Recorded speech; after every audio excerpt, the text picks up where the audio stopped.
Assalamualaikum warahmatullahi wabarakatuh. Innal hamdalillah nahmaduhu wa nasta'inuhu wa nastaghfiruh wa na'udzu billahi min syururi anfusina wa sayyiati a'malina. Man yahdihillahu fala mudhillalah wa may yudlil fala hadiyalah. Asyhadu an la ilaha illallah wahdahu la syarikalah wa asyhadu anna Muhammadan abduhu wa rasuluh.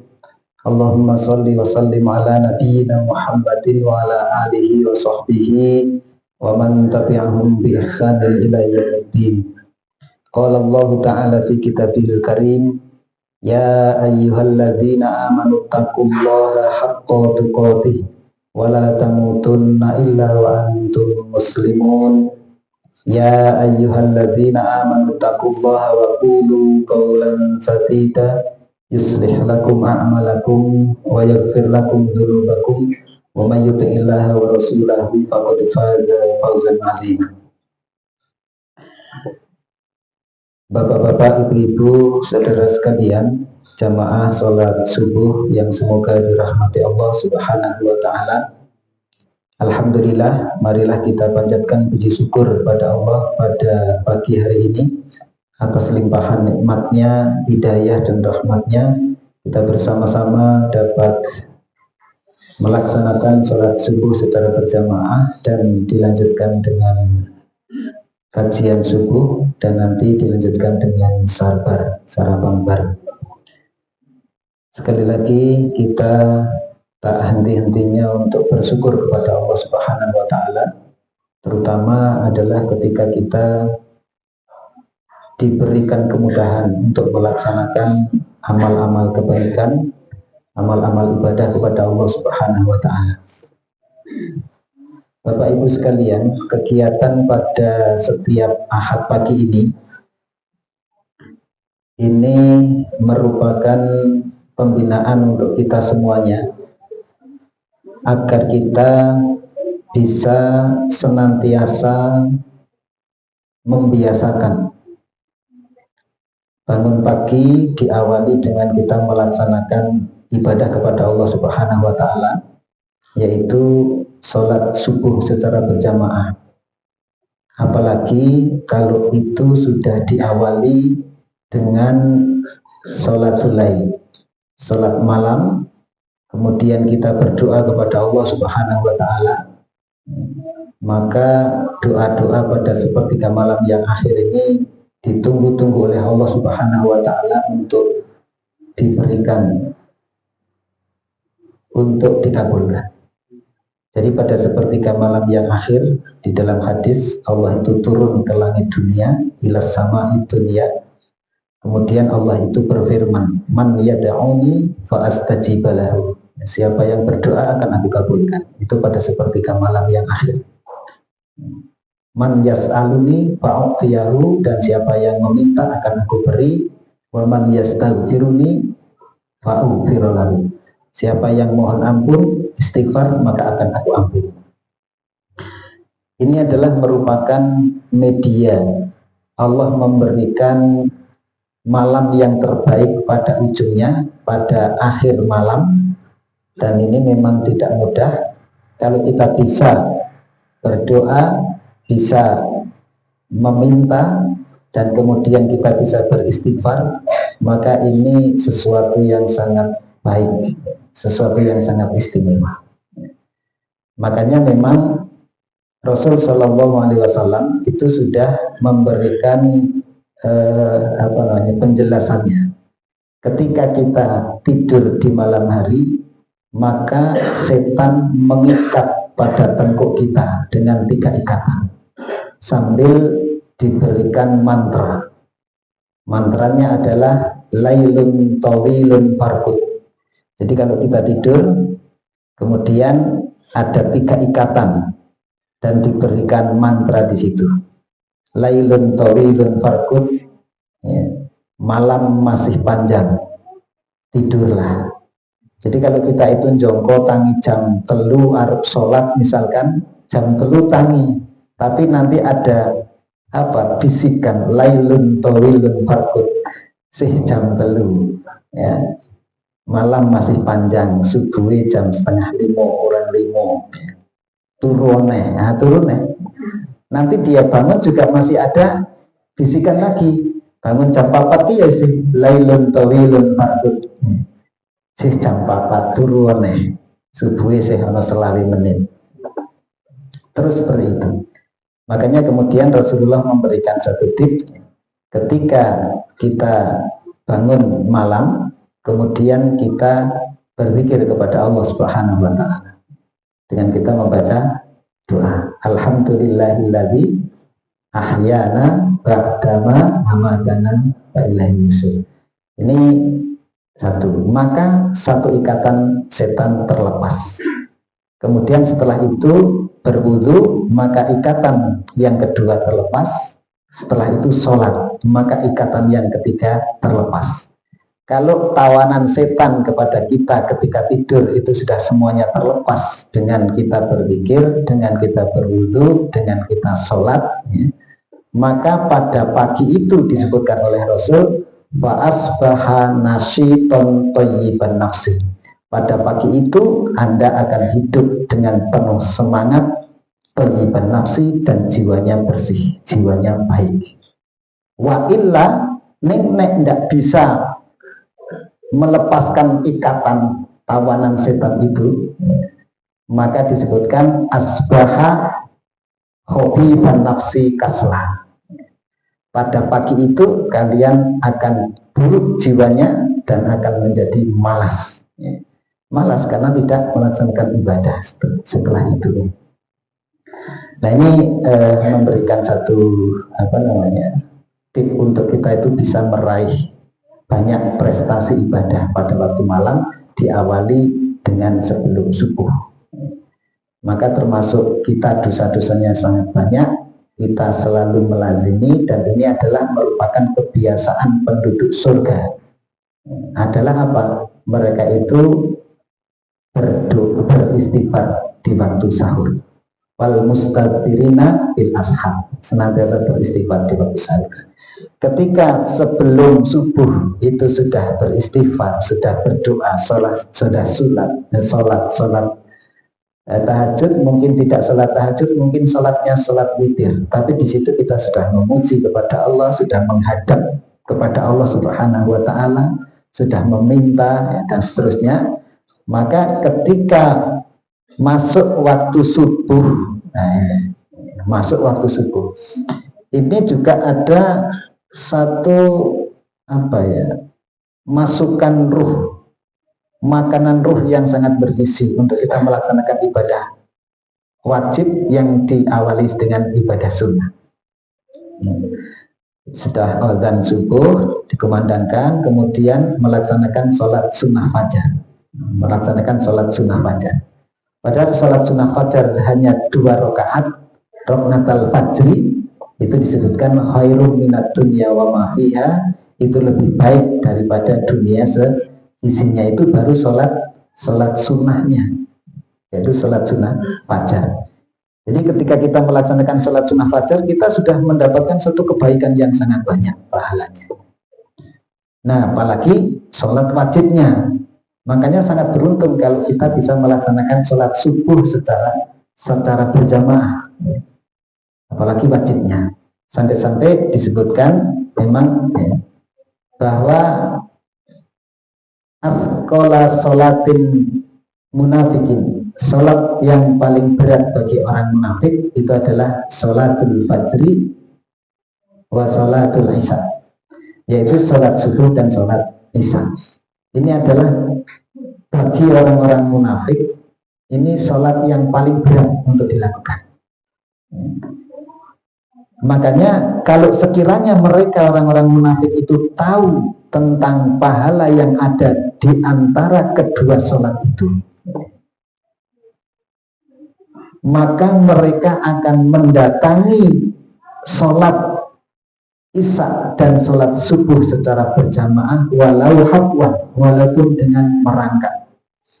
Makanya kita orang-orang mukmin yang beruntung, ya, kita akan selalu berusaha melatih diri sampai kita bisa membiasakan dengan ringan, tentunya karena rahmat Allah, karena taufik Allah, sehingga kita bisa melaksanakan sholat subuh itu selalu dengan berjamaah, dan tidak pernah kita tidak melaksanakan sholat subuh berjamaah karena memang pahalanya sangat besar. Nah, kalau kita sudah bisa setiap malamnya itu melaksanakan ibadah secara rutin seperti itu sampai sholat subuh, ini luar biasa.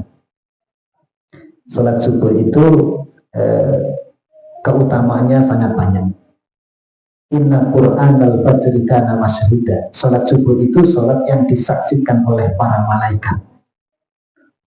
Jadi malaikat penjaga malam dan malaikat penjaga siang itu bertemu pada waktu subuh. Pada waktu subuh.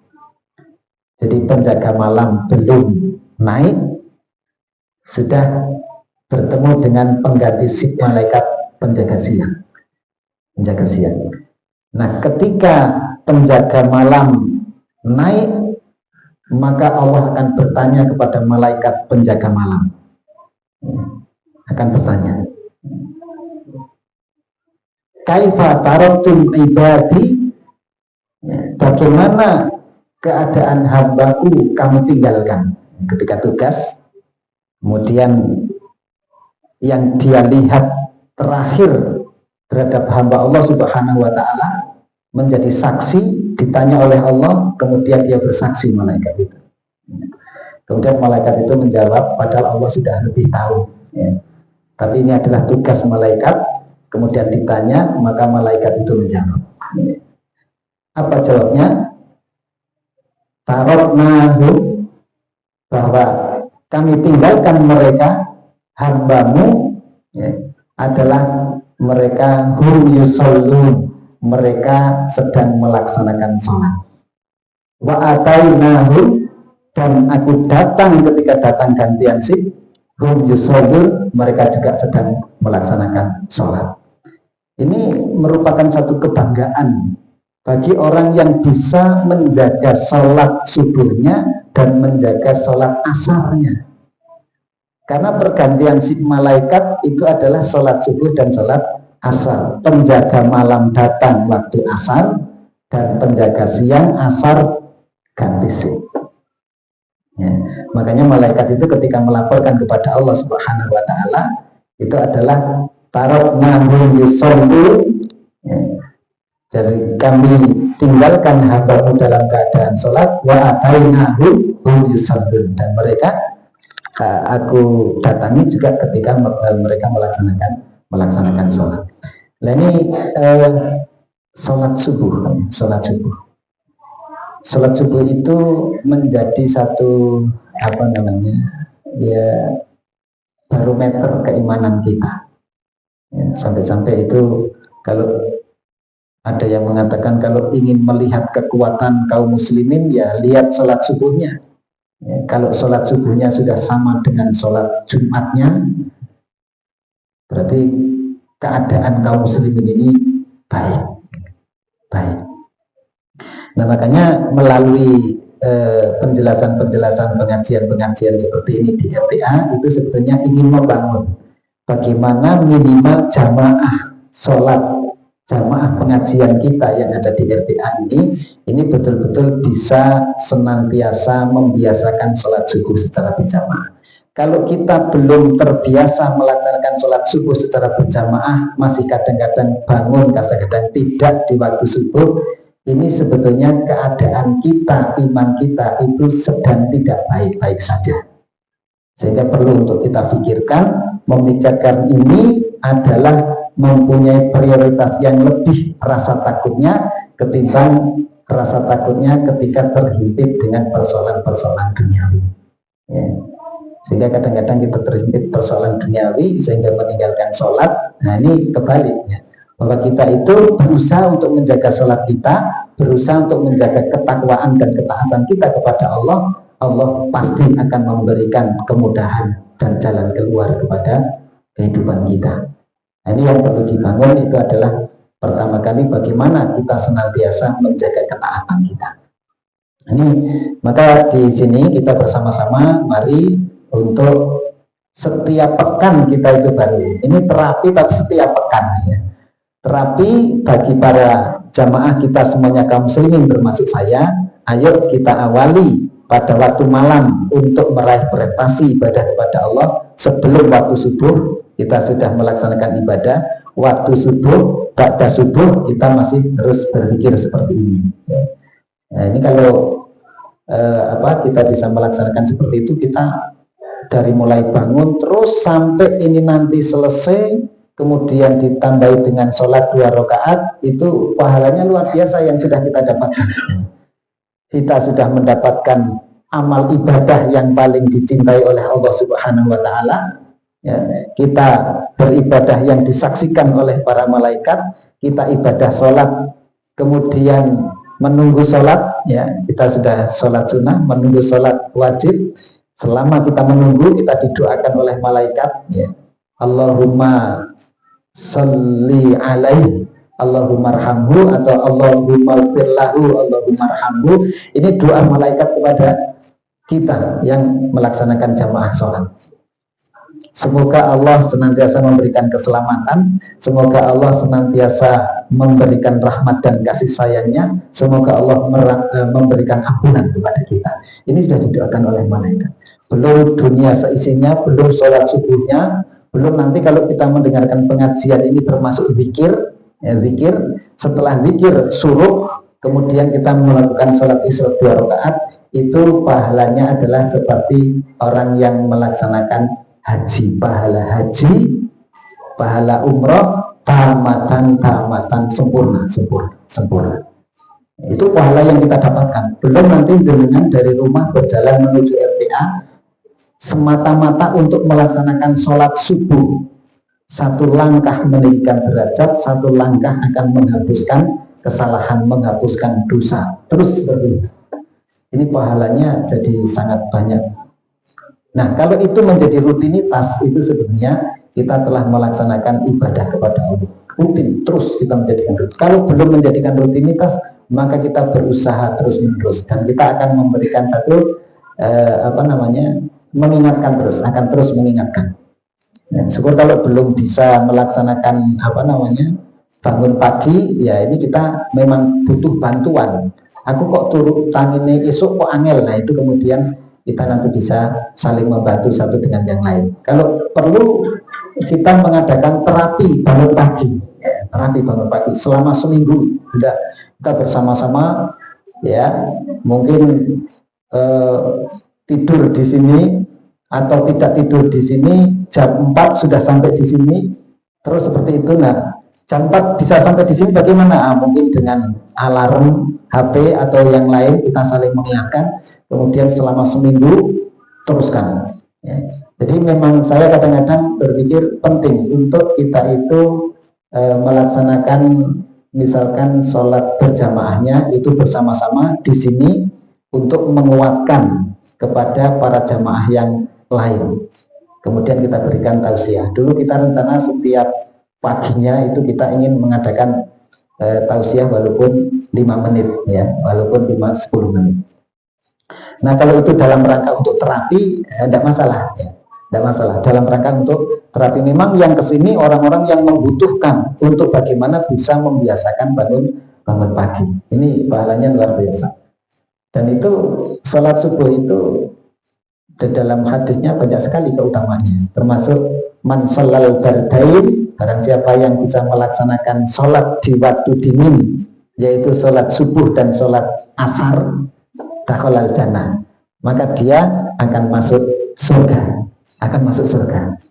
Kemudian juga dalam hadis yang lain, lan yalijannar ahadun, sekali-kali tidak akan masuk neraka seseorang sholat qabla tulu'i syamsi wa qabla ghurubiha, orang yang melaksanakan sholat sebelum terbitnya matahari dan melaksanakan sholat sebelum terbenamnya matahari. Ini maksudnya adalah sholat subuh dan sholat asar. Artinya ini terus kita selalu ingat. Nah, memang kalau untuk kita bisa mengingat terus tentang keutamaan-keutamaan ini, itu memang kita sering mendengar. Maka kami tidak bosan-bosan untuk mengulang-ulang materi yang kemarin kita sampaikan lagi, akhirnya kita akan menjadi paham, menjadi apal, kemudian menjadi renungan, menjadi paham, kemudian itu akan mempengaruhi bagaimana kita merubah dalam kehidupan agar menjadi lebih baik. Nah, ini terus disampaikan. Ini tentang sholat berjamaah itu sendiri, ini luar biasa ya. Kita melazimi sholat berjamaah 5 waktu. Kita lazimi, begitu ada azan dikumandangkan atau kita sudah tahu tentang waktunya, maka kita sudah bersiap-siap sebelum waktunya datang. Ketika waktunya datang, kemudian kita bergegas untuk melaksanakannya. Dan berjamaah itu adalah lebih baik. Jadi sholat berjamaah tafdhulu min sholatil fardhi, itu adalah lebih utama daripada sholat sendiri. Bisa ba'in wa isrina darajat, itu akan mendapatkan pahala kelipatan 27. Nah ini terus ini kita hafal, sholat berjamaah itu adalah lipat 27. Nah kita hafal, kita ingat, kita terus mempengaruhi keadaan sehingga kita berusaha untuk sholat 5 waktunya itu adalah berjamaah. Dan kalau kita sudah terbiasa berjamaah, maka menjadi satu kebiasaan sholat berjamaah itu menjadi ringan. Dan di situ kalau ada orang yang belum terbiasa sholat berjamaah, itu menjadi tidak nyaman. Karena menjadi tidak nyaman, ingin menyesuaikan sehingga menjadi nyaman sholatnya berjamaah. Coba kalau kita balik, yang berjamaah sedikit rata-rata tidak berjamaah, sing tidak berjamaah agak dicipir, sing jamaah jadi rapatnya nyaman. Arab sholat jamaah untuk mikir-mikir, ya.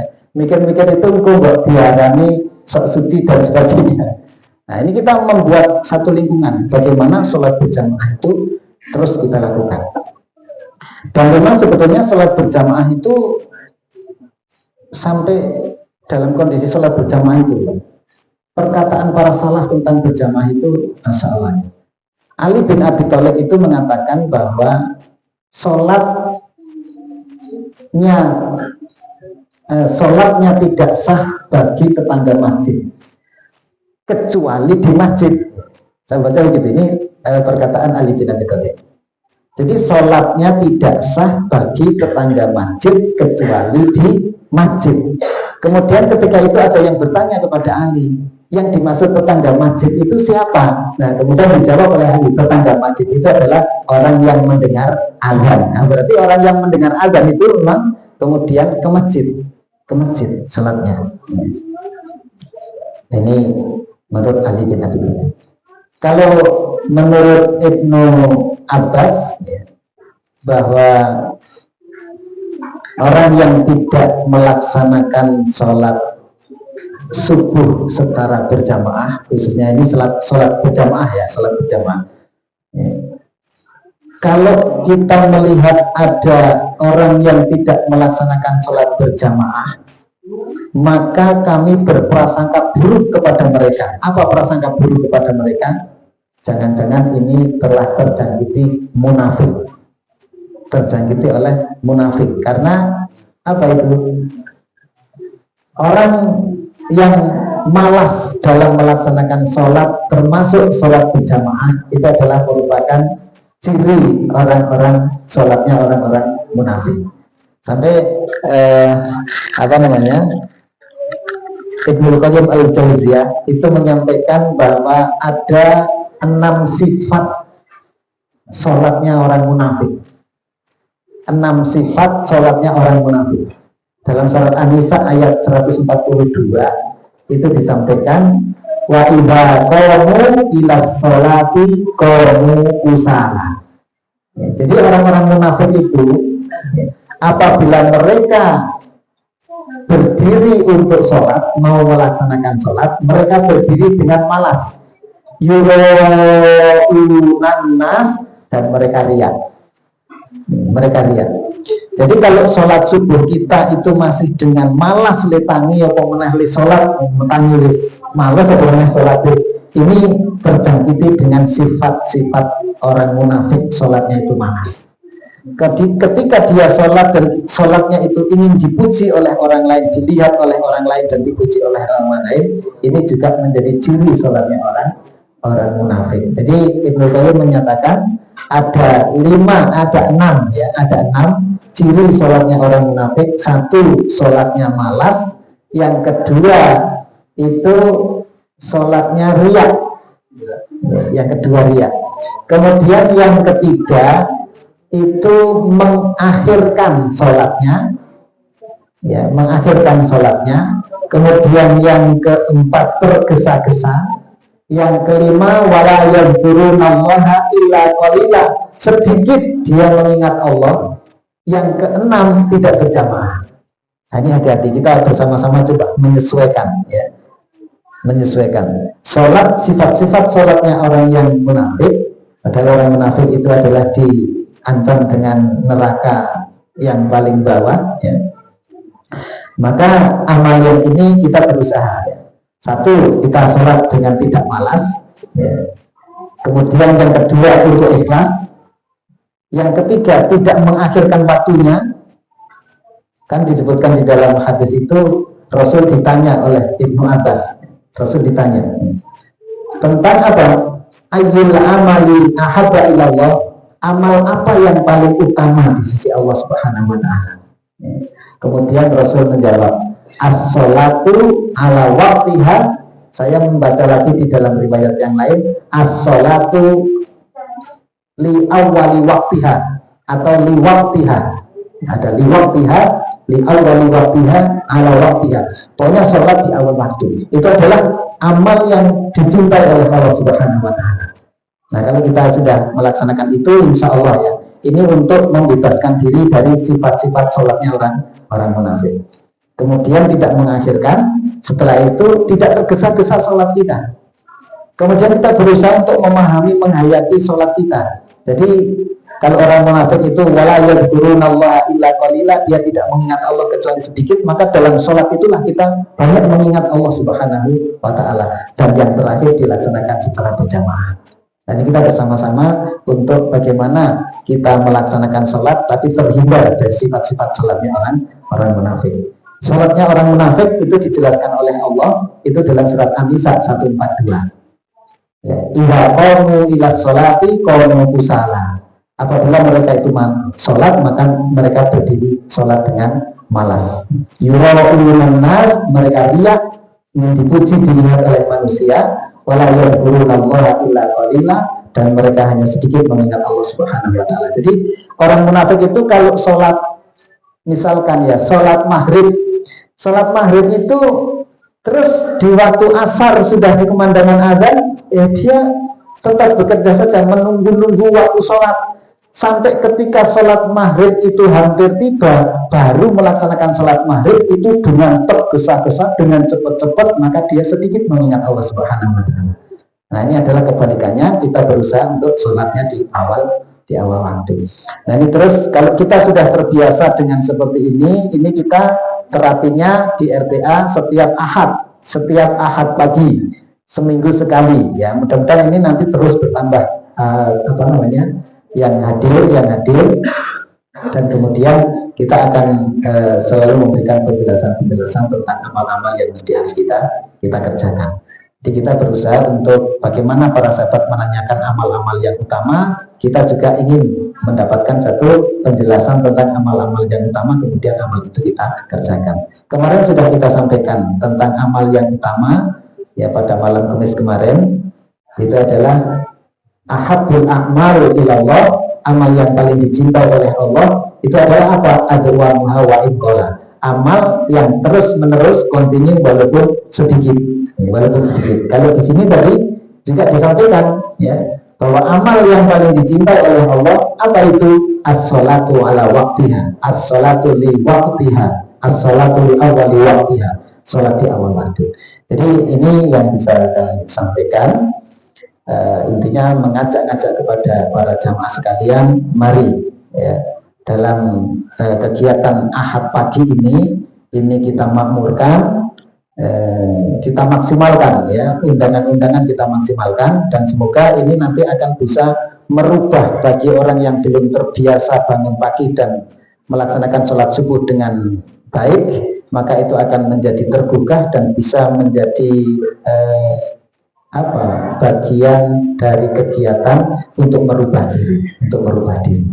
Nah, mudah-mudahan yang sedikit ini bisa bermanfaat untuk kita semuanya, dan saya mohon maaf apabila ada hal-hal yang kurang berkenan, dan semoga kita terus istiqomah untuk melaksanakan kegiatan-kegiatan keagamaan, terutama adalah untuk di RTA ini perlu kami terus mengajak-ajak kepada bapak-bapak, ibu-ibu semuanya itu yang belum lancar atau belum bisa sama sekali membaca Al-Quran, kami melayani. Untuk ibu-ibu pada asar sama Bu Umi Alifah, untuk yang bapak-bapak setiap malam silahkan hadir dan bisa dirutinkan. Semakin rutin insya Allah akan semakin cepat untuk bisa membaca Al-Quran.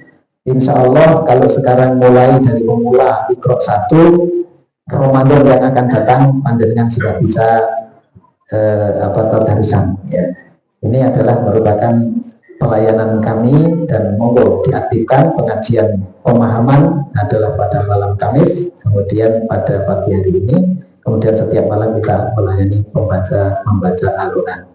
Demikian, billahi taufiq wal hidayah. Assalamualaikum warahmatullahi wabarakatuh. Dilanjutkan monggo untuk makan dan minum.